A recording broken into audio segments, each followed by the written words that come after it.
Bonjour tout le monde. Alors, je vous invite à prendre place.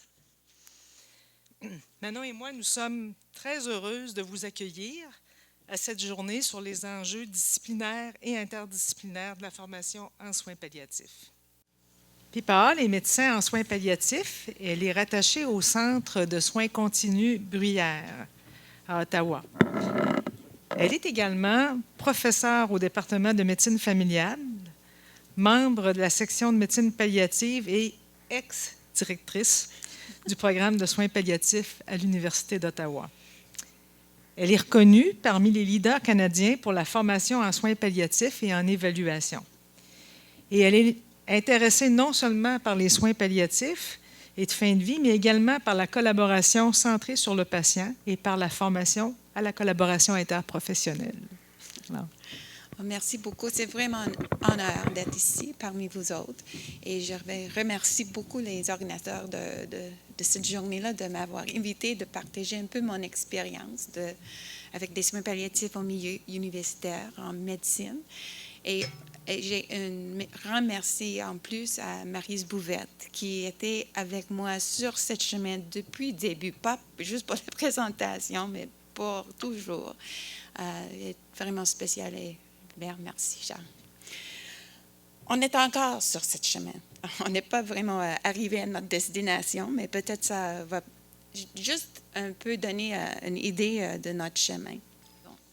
Avant 2004, à l'Université d'Ottawa, il n'y avait aucune composante de soins palliatifs dans le curriculum du premier cycle des étudiants. Il y avait quelques invitations de dîner-causerie, quelques étudiants qui sont inscrits dans les cours ou à demander pour faire des stages sur l'unité de soins palliatifs. Ce n'était pas beaucoup, mais c'était un peu, c'était pas trop pire, mais moins que 5 par année. Dans 2003-2004, il y avait le projet par le Santé Canada qui était la formation des futurs médecins en soins palliatifs et fin de vie, qui était lié avec l'Association canadienne des soins palliatifs et aussi l'Association des facultés de médecine du Canada. Et le mandat de ce groupe-là, si vous n'étiez pas tout au courant, c'était d'ici à 2008, tous les curricula des étudiants en médecine familiale, en médecine, pas de médecine familiale, en médecine, comprendront des notions de soins palliatifs et de soins de fin de vie. Et ils ont demandé à chaque université d'avoir des leaders locaux pour développer ces équipes pour atteindre cet objectif-là. Et Maryse a sur son banque, là, la table, là, les affaires qui sont sorties de ce projet-là.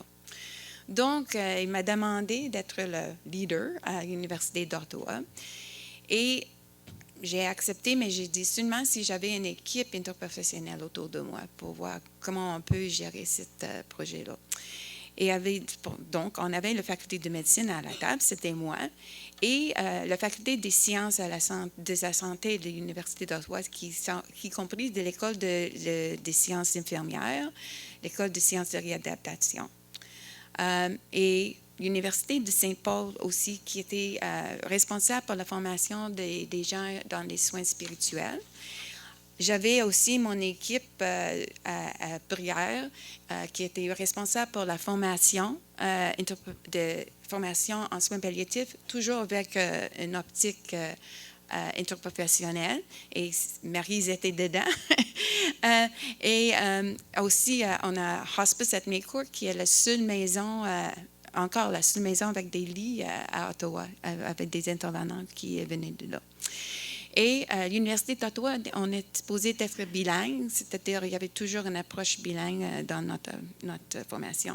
Pour moi, c'était d'avoir des lunettes avec des lenses différentes autour de table pour garder toutes les choses qui sont possibles.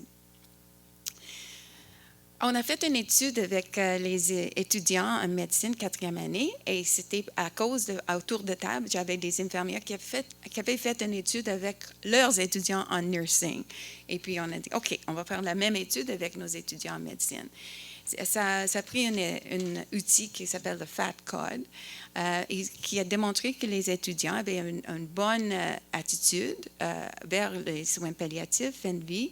Le plus haut le score, le plus positif l'attitude. Mais il y avait une faible connaissance au niveau connaissance, un faible résultat.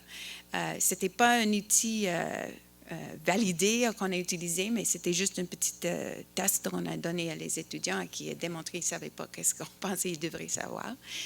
Il y avait 94% des jeunes qui disaient leur attitude était influencée par leurs croyances religieuses. Ils avaient presque tout le monde a eu une expérience avec les soins de fin de vie, en espérant que oui, parce qu'ils avaient fini leurs études en médecine, les cliniques étaient finies. Mais ça veut dire qu'il y avait 20% qui ont fini leurs études et n'ont pas eu une expérience avec la mort, même dans leur famille. Hein? Et juste plus que 50% des gens ont dit qu'il y avait un peu de formation en des soins palliatifs. Et il avait laissé toute une liste de choses qui étaient recommandées à la fin pour l'enseignement plus formel en soins palliatifs avec beaucoup plus de choses interactives. Donc, ça, c'était le but de notre chemin. Donc, avec notre petite équipe, on a dit, qu'est-ce qu'on va faire? Nous avons eu une vision au début qu'on va essayer d'intégrer les soins palliatifs dans les curriculums déjà existants avec la possibilité d'utiliser une approche interprofessionnelle. C'est-à-dire, on n'ose pas tout à fait d'autre, mais qu'est-ce qu'on peut faire qui est ouverte peut-être à cette approche-là? Et chaque fois qu'on a une occasion de la faire, on va utiliser un apprentissage interprofessionnel, si c'est possible, ou d'avoir l'enseignement interprofessionnel. C'est-à-dire, si c'est une présentation qu'un médecin va faire, on va demander à une autre profession de faire de la formation avec nous autres. C'était l'idée. Et à cause du fait qu'il y avait toujours des personnes de différentes disciplines ou professions autour de la table, c'est une opportunité de collaborer sur des projets et d'aller chercher des fonds pour faire des petits projets de recherche et de voir ce qui arrive dans votre faculté, qu'on peut vous aider avec ça, c'est d'entraider. C'était vraiment notre décision au début.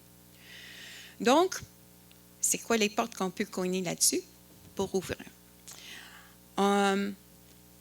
Au début, on a dit, parce que j'étais à ce moment-là en charge de la programme de formation en soins palliatifs pour les résidentes et pour le programme de former des gens juste en soins palliatifs, j'avais demandé à mes collègues d'être plus ouvertes, d'avoir des étudiants sur l'étage et sur les équipes de soins palliatifs consultants dans l'hôpital. Et on a commencé d'ouvrir cette porte-là. C'était une porte que moi, j'étais capable d'ouvrir.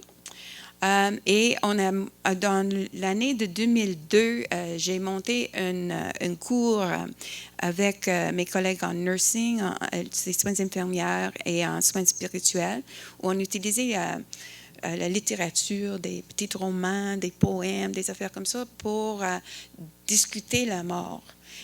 Et c'était un cours qui était offert à les étudiants en médecine, en infirmière, des soins infirmières et en soins spirituels. Et en plus, maintenant, c'est des étudiants en sciences de santé en général. Et on a décidé de faire plus de promotion pour ce cours-là. Aussi, à cause de le projet de formation de futurs médecins, là, de qu'on a parlé avant, on avait un peu de fonds pour monter un projet un peu plus profond et on a on a eu une idée de faire un gros projet sur la douleur totale, la souffrance, avec une histoire d'une patiente virtuelle, avec des vidéos, toutes sortes de choses comme ça. Et on a commencé d'impliquer les étudiants dans ce projet-là et la faculté. Et on a eu plus de fonds par un autre projet interprofessionnel de Santé Canada de monter ça. Et c'était un projet qui a fait tout le monde de se réunir avant et de tirer ça. Ça, c'était une bonne chose. Et il y avait au même moment un projet à l'université qui a demandé des gens qui sont intéressés de travailler sur un projet pour des étudiants en médecine en premier cycle sur l'éthique et l'humanité. Et j'ai dit, OK, j'irai travailler là-dessus. Donc, j'étais présente. Et on a vu qu'il y avait possibilité d'enseigner plus à la faculté. C'est tout dans le même temps. Là. Ils demandaient des gens pour former des étudiants, mais il y avait trop d'étudiants et pas assez d'enseignement, de professeurs. Et on a dit, OK, on va commencer de faire la formation avec une approche interprofessionnelle tout le temps. Donc, il y avait des groupes d'intérêt d'étudiants qui demandaient à quelqu'un de venir donner une petite causerie, la même sorte qui était avant, mais un peu plus fréquemment. Et on l'avait fait toujours avec au moins 2 professionnels. Il y avait une de mes collègues qui était au courant qu'il y avait une ouverture dans la formation des étudiants de 3e année pour 1 heure de formation. Elle a dit, oui, j'irai. Et elle est allée pour faire une formation pour 1 heure avec ses étudiants en 3e année pour ça. Et il y avait une demande pour... ça, c'était plus le stage ambulatoire, mais pour le stage préparatoire, il y avait comme une ouverture de 2 heures. Ils ne savaient pas exactement quoi faire. Et on a dit, ben, peut-être sur le soin de fin de vie, on va avoir 1 heure, 2 heures pour ça. Oh oui. Et Maryse et moi, on est allés. C'était juste pour les étudiants francophones, mais on a vraiment monté un projet qui continue jusqu'à date maintenant. Donc, la porte était ouverte. Et comme j'ai dit, toujours avec une approche interprofessionnelle. Mais maintenant, on a été rendu en 2006. Et à 2006, il y avait une accréditation pour l'Université d'Ottawa et il faut qu'ils faisaient des changements. C'était un gros projet, mais il y avait beaucoup de réunions et il faut être présent pour ces réunions-là. Et on a dit, OK, on ira. Et j'ai participé à ces réunions-là. Et j'avais à ce moment-là le projet de formation de futurs médecins en soins palliatifs fin de vie. Il y avait un curriculum qui était monté. Et j'étais assis à chaque réunion. Mais cet objectif-là, ces compétences-là, il faut que c'est entré dans ce projet-là. C'est comme d'être autour de table pour dire, ça c'est quelque chose, c'est le fin de vie. Oui, ça va aller là. C'est-à-dire, même dans les objectifs, gros objectifs de notre curriculum, il y avait le besoin des étudiants au courant d'adresser des besoins physiques, émotionnels, psychologiques, sociaux et existentiels, spirituels. Ah, tellement contente. Module de douleur totale, souffrance, encore, c'était monté plus et plus le monde était au courant de ça. Et avec le projet canadien, on était plus liés avec l'équipe dans le réseau universitaire, un peu comme vous autres, mais pour nous autres à Ottawa, on a vraiment un bon lien avec l'université de McMaster. Et on était toute une gang de je dirais, monter toutes sortes de différents projets ensemble et ça donne l'énergie, hein, juste d'avoir cette approche avec une connexion avec des autres.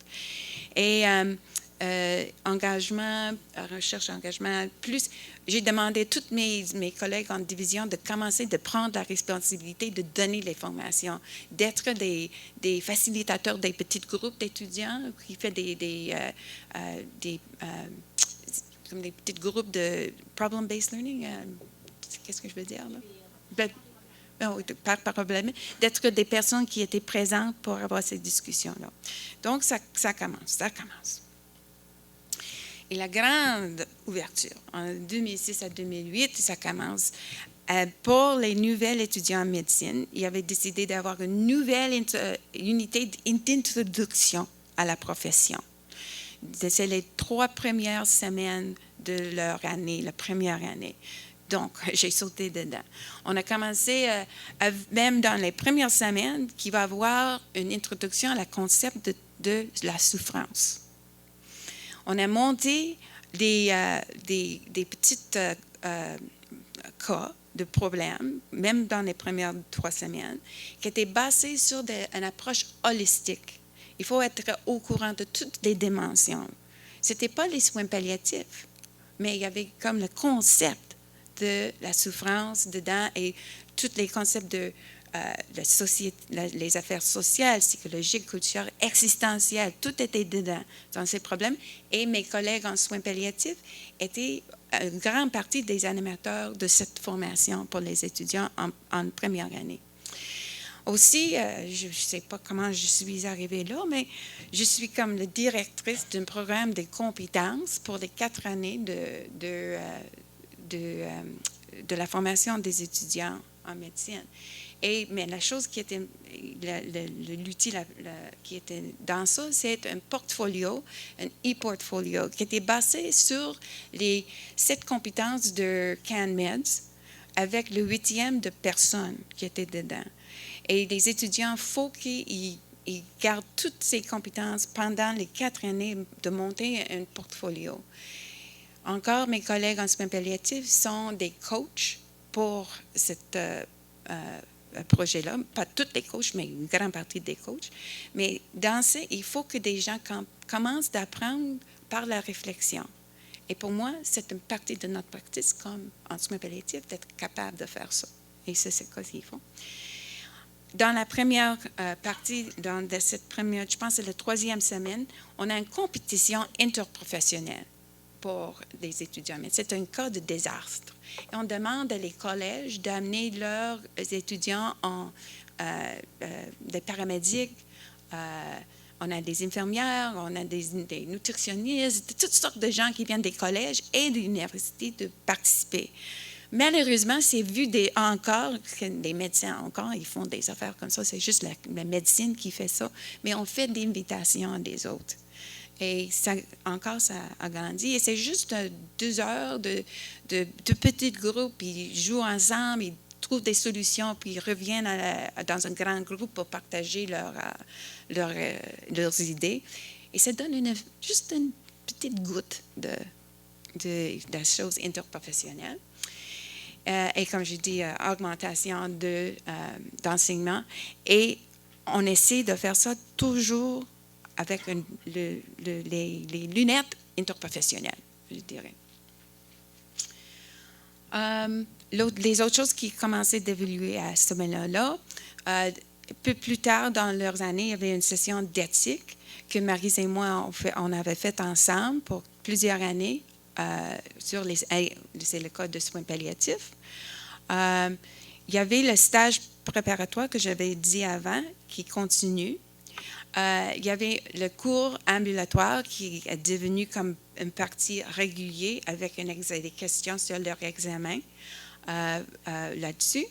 Et encore l'opportunité pour des choses au choix, comme j'ai dit. Et les stages de choix a augmenté. Je vais donner un peu des chiffres après.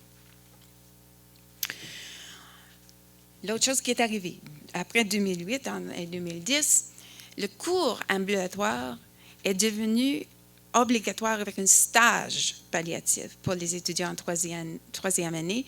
Il y avait, pour les étudiants, je pense, c'est 6 stages qu'ils peuvent choisir et il faut il va choisir 3 ou 4. Et le soin palliatif est parmi les 5 qu'il faut choisir parmi les autres. Ça, c'était vraiment excitant. Et l'examen qui le suit. Il y avait les étudiants en 4e année qui ont demandé une revue de soins palliatifs dans leur révision avant leurs examens.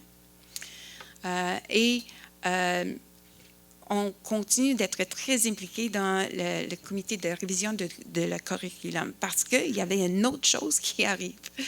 Et les autres choses, juste en continuant avec ça, il y avait un nouveau cours qu'on a monté avec nos collègues en soins infirmières. C'était plus comme une fin de semaine avec des choses, les modules sur l'Internet, là, et une autre fin de semaine qui était ouverte aux étudiants en médecine aussi. Et on a fait des développements des écossais que j'avais parlé un peu avec des gens sur la table.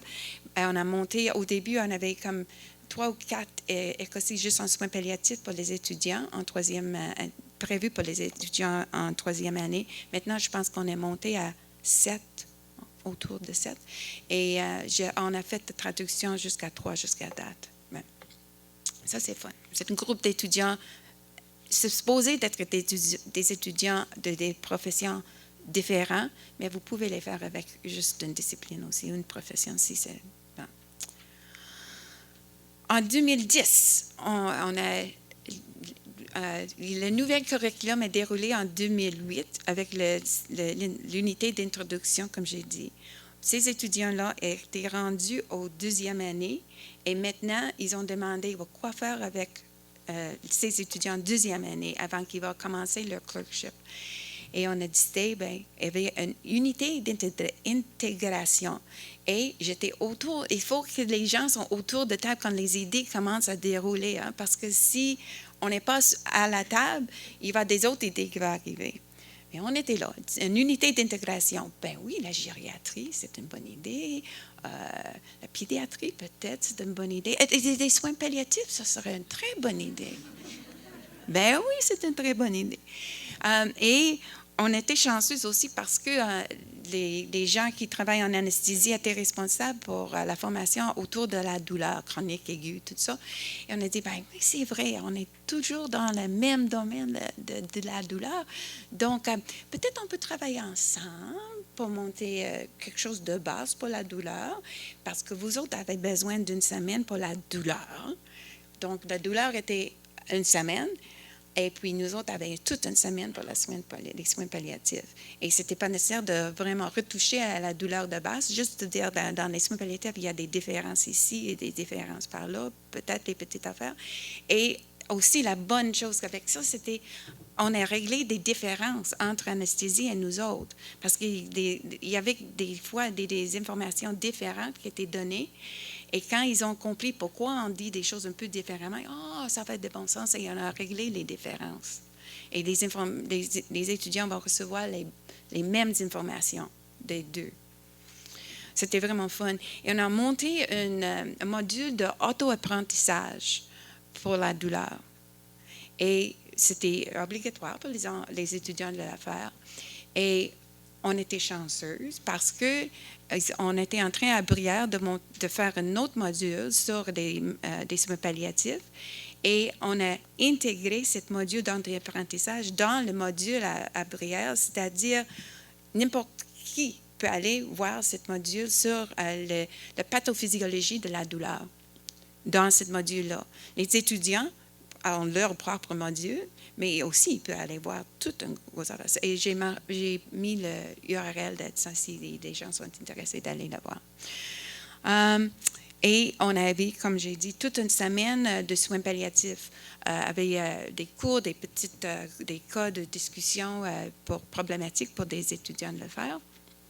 Et avec on était au début, les facilitateurs de ces discussions étaient toujours interprofessionnels, médecins, infirmières, médecins, travailleurs sociaux, médecins, comme toujours au moins 2 professions autour de la table de discussion avec les étudiants. Et à la fin de l'unité d'intégration, il y avait un examen. Et on a des questions de poser dedans. C'est-à-dire, il faut que les étudiants fassent attention. En tout cas. Et depuis, on a commencé cette semaine de soins palliatifs. Il y avait des petits changements, mais encore, on a des heures dans ça. On fait des petites modifications à nos cas et notre façon d'organiser ça. Et aussi, on avait réussi d'avoir une autre 2 heures parce qu'on a travaillé avec nos collègues en gériatrie et pédiatrie de monter un cadre de travail éthique. Et on avait comme monté un cadre et puis il y avait 3 cas. Et on a présenté avec les étudiants le travail de cas, mais c'était un autre morceau pour les travaux d'éthique. Donc, juste pour vous montrer un peu comment on est arrivé là, les stages au choix, c'est-à-dire des étudiants en médecine qui demandent de venir sur l'unité et d'avoir quelque chose pour en soins palliatifs. 2008 à 2009, on avait 14, surtout les étudiants en première année et deuxième année, c'est-à-dire proche à la nouvelle approche qu'on a eue. De 2009 à 2010, on avait eu 31. Et en 2012, jusqu'à date, on a 41 pendant l'année. Et le stage obligatoire qui a commencé en 2009, on a toujours 29, 24, 30 étudiants par année, au moins. Ce n'est pas tout le monde, mais ce n'est pas trop pire. Et ça va être, je pense que ça va continuer comme ça parce qu'il faut qu'il fasse un choix et il commence à choisir. Et je viens d'entendre des étudiants dire, j'étais en classe, on n'a pas réussi d'avoir notre stage en soins palliatifs. Ah! Tu peux venir au 4e année. Mettre le demande maintenant parce qu'il y a une liste d'attente. Et la question, il y avait sur l'unité d'intégration, il y avait la première année, ils ont fait ça en 2010. Il y avait 100 questions. 19 de ces questions étaient en soins palliatifs. Et la raison il y avait beaucoup, c'est parce qu'il y avait des autres profs qui n'étaient pas prêtes. Et on était prêtes. La deuxième année, les autres étaient un peu plus prêtes. Et on avait juste 10 questions. Mais, regarde, ils ont réussi pas mal. On était contents. Une chose qu'on fait dans cette semaine-là, il y avait une discussion sur la euthanasie. On a demandé à une de nos profs, Dr. Pereira, qui a présenté une point de vue là-dessus. Et on a demandé à un des collèges des médecins de Québec de venir faire une présentation un peu là-dessus aussi. Et c'était intéressant de voir que avant la présentation, on a demandé des étudiants de donner leurs idées là-dessus. Ils étaient en faveur, un certain compte. Et puis après. Et après, il y avait beaucoup plus qui étaient un peu pas vraiment en faveur. Ils ont changé leurs idées un peu, ce qui était significatif. C'était juste une petite affaire qu'on a fait dans ça. Bon, qu'est-ce que nous avons appris jusqu'à date? J'espère que ça va être intéressant pour vous autres, juste de voir comment c'était des petits pas, les petits pas après petits pas. On n'a pas rendu là encore, on a toujours des idées. Mais au début, on a eu une vision qui comporte plusieurs perspectives et qui reste encore ouverte à d'autres. Parce que, est-ce qu'il y a une autre porte qui va ouvrir? L'autre chose qui arrive à l'Université d'Ottawa, c'est qu'ils commencent à avoir une obligation de démontrer que vous avez eu des formations interprofessionnelles. Et parce que notre porte est ouverte, il y a beaucoup de... Est-ce qu'on peut-être on peut commencer de demander avec vous autres de laisser des autres étudiants entrer dans votre programme d'ici? Il y a des petits... peut-être, on va... Et il faut être flexible. Ça, c'est une affaire. Et garder l'œil sur les portes qui pourraient s'ouvrir. Mais il faut être prête. Il faut travailler, je dirais, il faut travailler. Il faut participer à des rencontres et des réunions. Il faut être prête dans ces réunions et des rencontres d'accepter des responsabilités. Et il faut avoir des tâches à accomplir et de faire. Il faut écrire. Il faut développer des documents pour présenter votre cas. Il faut utiliser des normes qui sont disponibles pour démontrer, ce n'est pas mon idée, ce n'est pas l'idée de ma division, mais c'est un projet national, international. Ça, c'est des compétences. Donc, utiliser ces affaires-là. Et il faut être impliqué dans l'enseignement. Hein? Il faut être présent, il va y avoir des visages pour des étudiants de connaître. Et de collaborer, toujours avec vos collègues et avec les collègues de votre faculté. Des fois, une des autres sont plus difficiles, mais il faut essayer. Donc, merci.